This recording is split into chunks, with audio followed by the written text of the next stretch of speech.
Ukraine alarmed by Trump's shocking decision. Russia destroys command center in Kiev. Ukraine shocked and alarmed by Trump's unexpected move. According to The Guardian, UK, and MSN, US, news site on January 28. Ukraine is currently shocked and alarmed by US President Donald Trump's unexpected move.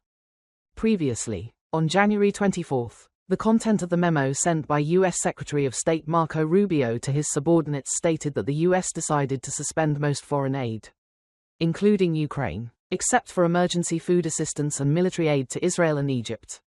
The suspension period lasts 90 days. No additional funds will be allocated for new funding programs or extensions of existing programs until each proposal is evaluated and approved, the memo said. Trump's aid freeze has had an immediate impact on a range of projects and goals in Ukraine.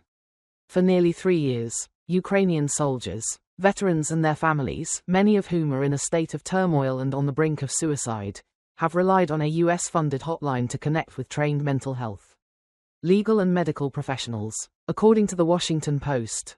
However, after Trump signed an order suspending most US foreign aid programs for 90 days, the hotline stopped working. The support line is temporarily unavailable, a recorded voice said on the other end of the hotline.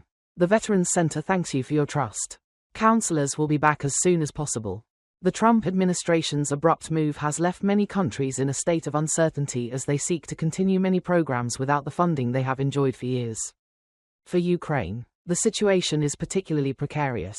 The U.S. decision to freeze aid raises questions about the future of everything from humanitarian aid to those affected by Russia's war to whether Washington will continue to fund Ukraine's military. Ukrainian President Volodymyr Zelensky said on January 25 that Trump's new order does not affect military aid packages to Ukraine. Ukraine is dependent on the United States for its military needs, and military aid is not being suspended.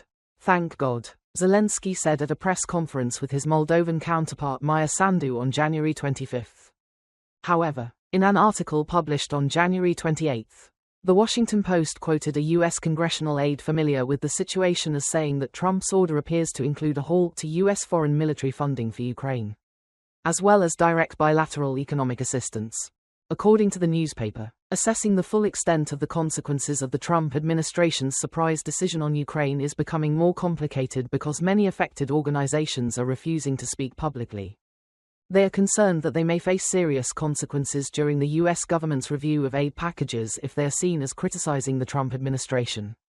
Notably, according to Sagrad TV, Russia, while the issue of U.S. military aid to Ukraine is still unclear, Kiev has received 2 consecutive bad news on the battlefield. Losing control of Velikaya Novoselka, the last major fortress in southern Donbass, and suffering heavy damage after a Russian military attack on the headquarters of the Ukrainian armed forces in Kiev. Russian President Vladimir Putin said on January 28 that Russia's special military operation, SVO, could end in 1 to 2 months if Ukraine no longer receives funding and ammunition to fight. Russia deals heavy blow amid Ukraine's confusion. According to Sagrad TV, the Russian army destroyed the headquarters of the Ukrainian armed forces in Kiev province on January 27. In the Brovary district, just half an hour's drive from the capital Kiev, this is the place where suicide drone attacks on Russian territory are coordinated. The assembly area of British trainers at this headquarters was hit by a Russian attack, killing at least 1 person and injuring several others. In addition, Thales TRC 3700 encryption devices and BGAN Explorer 727 satellite systems were destroyed. The server system connected to the modern equipment of the Ukrainian armed forces was also severely damaged. A day later, January 28, the Russian Foreign Ministry published a report on war crimes committed by Ukraine in 2024, with detailed information on attacks by the Ukrainian army on Russian territory. Accordingly, the Belgorod, Kursk, Kherson and Bryansk regions of Russia bordering Ukraine have all become targets of artillery and drone attacks by Kiev. On average, 15 civilians are recorded as victims of military actions carried out by Ukraine every day. To date, there have been a total of more than 87.880 cases of Russian civilian targets being attacked by Ukraine in 2024.